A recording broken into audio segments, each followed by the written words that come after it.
During our last period of instruction, we discussed, among other things, voltage, current, and resistance, and we pick it up now with a discussion about Ohm's Law.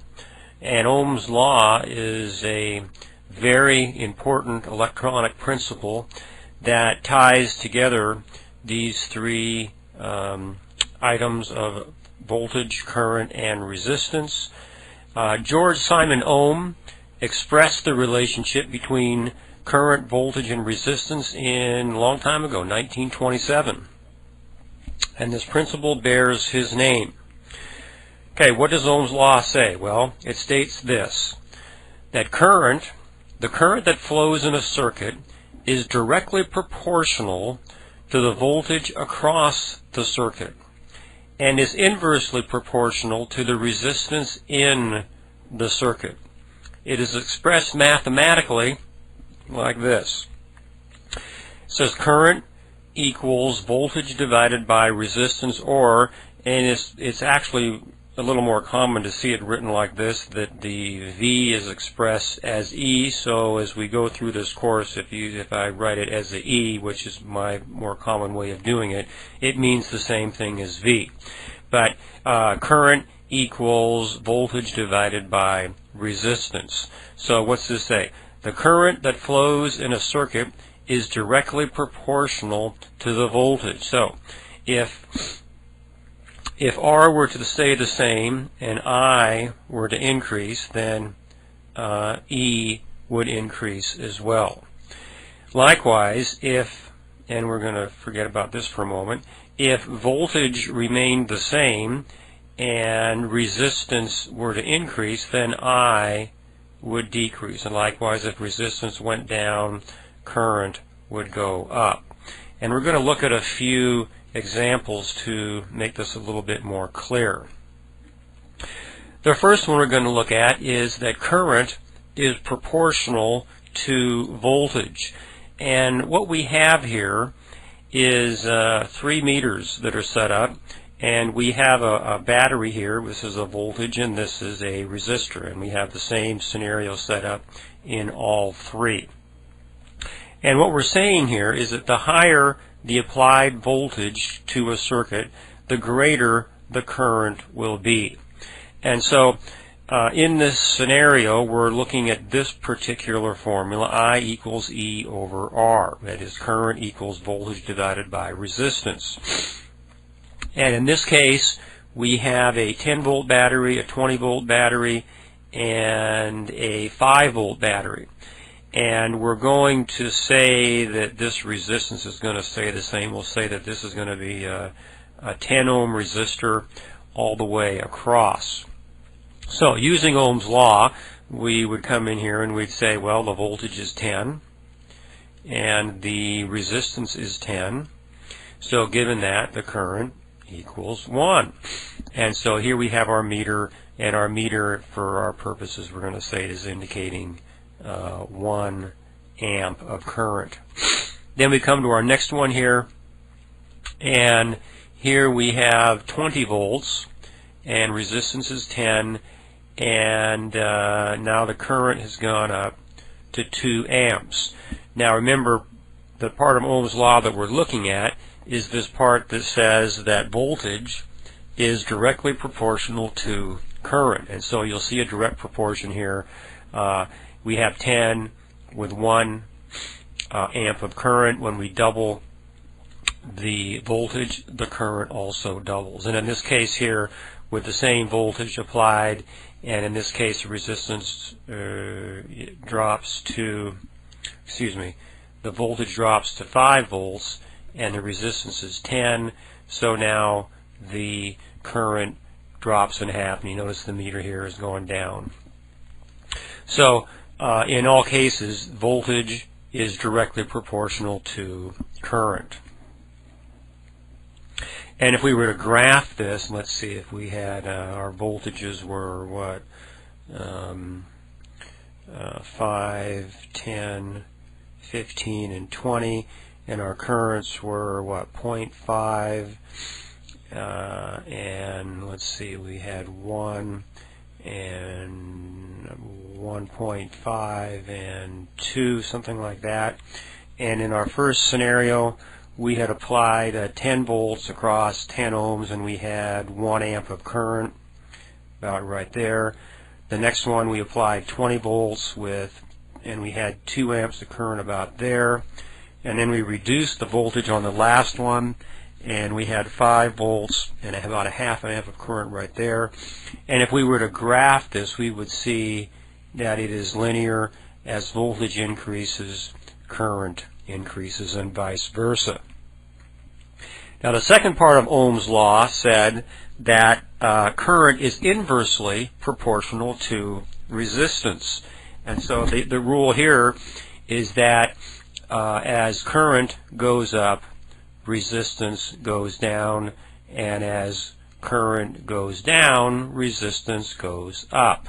And so let's take a look at this one. In this case, we're going to be looking at a stable voltage. The voltage is going to remain 100, and we'll say 100 here and 100 here. And we're going to vary we'll start out with 20 ohms, and then we will increase the resistance to 40 ohms, and then we're going to decrease it down to 10, and we're going to look at what happens in this particular circuit. So here we start out with 100 with 20 ohms, and that will give us, what, 5 amps of current. And then we're going to leave the voltage the same, and we are going to increase the current. Now, according to Ohm's law, they're inversely proportional, so the resistance was 20, it goes up to 40, so now there should be a decrease in current. And if we do the math here, we get about 2.5. So resistance went up, current went down, and here we're going to drop the resistance dramatically. It was at 100. We're going to drop the resistance down to 10 ohms, and now the current jumps quite a bit. Okay, so again, in this relationship, and remember these are the meters indicating the values. This was our starting point. We're showing mid-scale. We increased the resistance, current went down. Here we decreased the resistance and the current went up. If we were going to look at this on a graph, let's see, we started out with, what was our initial voltage? We started out with 100 volts and 20 ohms of resistance. Okay, so in this particular case, we started out with 20 ohms of resistance, and remember our current was 5 amps. And then we increased our current or our resistance to 40 ohms, and that decreased our resistance to about 2.5.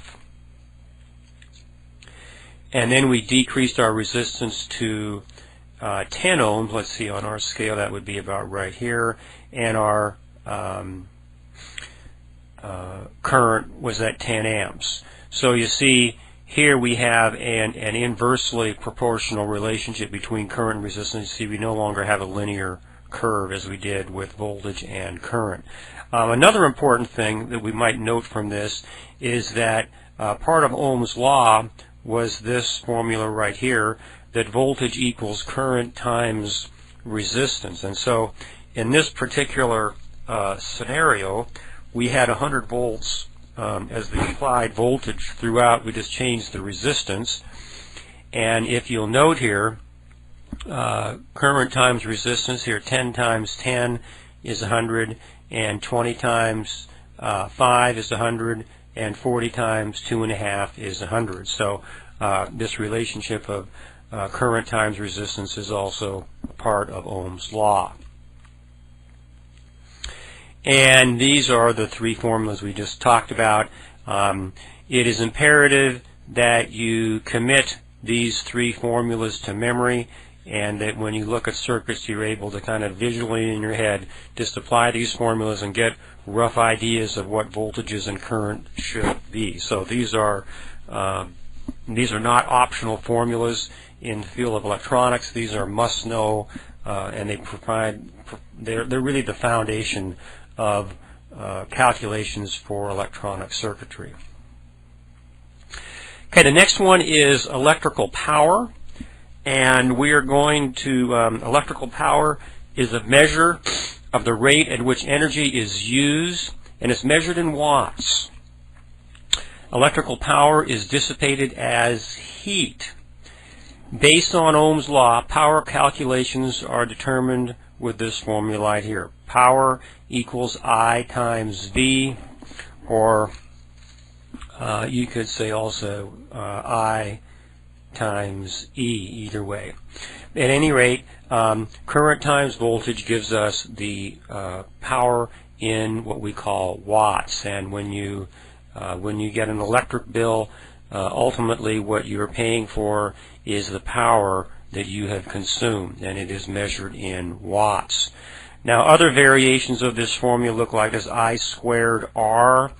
And if we were to, let's see, if we could derive this from this particular formula, if we say I times V, which is this formula right here, something that we'll notice is, remember from Ohm's law, voltage is equivalent to what? Remember, voltage is the same thing as I times R, isn't it?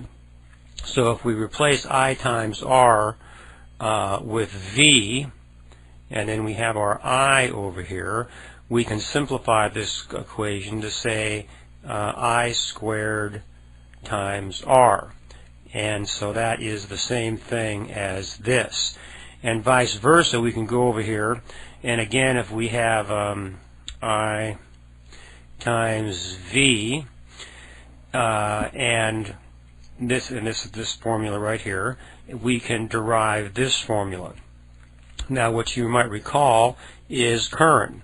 Current is a function of, in Ohm's law, it is the same thing as voltage divided by resistance. And so if we replace I with V times R times V, we can derive the equation V squared divided by R.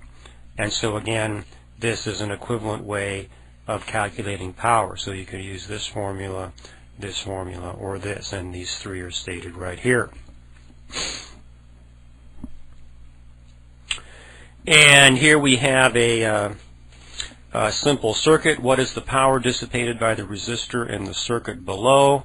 And so let's see if I can bring up my handy dandy little formula, and let's see. So here we have, remember, to calculate current, remember we divided voltage by resistance. So if we said 100 divided by, and this is a 10 k ohm resistor, so if we said 10 0 exponent 3 and equals, we would have a current of 10 milliamps.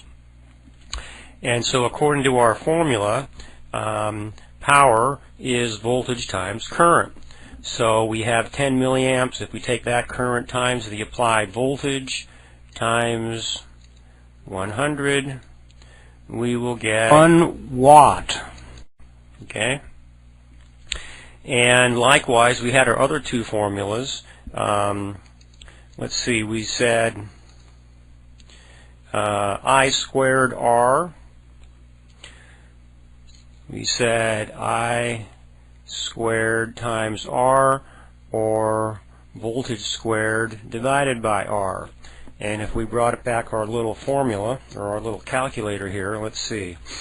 If we said we had a current of 10 exponent minus 3, that was 10 milliamps. So we said I squared times R. So if we square this times our resistance, which is 10 exponent 3, it should equal 1 again. And then we could do the other formula here. Let's clear our calculator. And if we said 100 squared, and we will divide that by the resistance, which is 10 exponent 3, we should again get 1. So we have 1 watt of power dissipated by this, and we've looked at 3 different ways of calculating power for this particular circuit. Okay, next item we're going to look at is a subject called conductance. Conductance is the inverse of resistance. It expresses how readily current can flow through a material. The unit of measure for conductance is G. It's referred to as Siemens. At one time the unit of measure was called Mohs, M-H-O-S, and that is ohms spelled backwards because it's the inverse of ohms. The relationship between resistance and conductance is expressed by, and you'll note here, G equals 1 over R. So whatever resistance is, 1 over resistance will be the conductance, and it's measured in Siemens. The pictured resistor has a resistance of 10,000 ohms. Its conductance would be 1 over 10,000 or 0.001 Siemens. Here we have some electrical quantities and abbreviations, and we've got 2 pages of these, and we haven't covered all of these subjects yet. In fact, I'll just briefly jump to the other one here. I do want to mention them here. I'm not going to go into all of them at this time. I want to give you a sense of what we're looking at, though, because throughout the course of this book we will be looking at all of these items. But for example, capacitance. The symbol for capacitance is C. The unit of measure for capacitance is the farad, and the abbreviation for farad is F. So if you're looking at electrical schematics, you might see C3. This would be indicating probably a specific capacitor, and the value of that capacitor would be 0.002 farads. Likewise, conductance, the symbol is G. Siemens, the abbreviation for Siemens is S, and G5 would indicate a device that has the 0.01 Siemens would be the value of conductance for that component. Here we have frequency, which is measured in hertz, and like I say, I'm not going to go over all these at this point. The F here means frequency, and the 60 hertz is the actual value of frequency in hertz. Let's see, let's jump over to the next page. Power, we've talked about power. Watts. Power here would be referring to a specific component probably, and the power is 150 watts. Resistance, the value of resistance R, 140 ohms. Voltage, V, form, this might be referring to a test point, equals 12 volts. Okay, in this lesson we have looked here at the electrical quantities, abbreviations, units, and symbols. We took a look at the value of conductance, and we found that conductance was whatever the value of resistance is, the conductance was effectively the reciprocal. We also looked at electrical power, and we tried 3 different ways of calculating the power for this specific circuit. We got the same results with all 3 formulas, and these were the 3 formulas we used. Power equals current times voltage, power equals current squared times resistance, and power equals voltage squared divided by resistance. We also looked at the forms of Ohm's Law, and you will need to commit these to memory. We looked at the part of Ohm's Law that says that current is inversely proportional to resistance, and we graphed that, and we measured it on a situation where we had a voltage that remained the same with a changing resistance, and we saw as the resistance went down, current responded in an inverse manner. Then we looked at the first part of Ohm's Law that says the current is proportional to voltage, and we hooked up a current meter to a battery and a resistor. We left the resistor at one value, we changed the voltage, and we saw that the current changed in a proportional manner. And then we looked at what is Ohm's law. We discussed I equals V over R, or I equals E over R.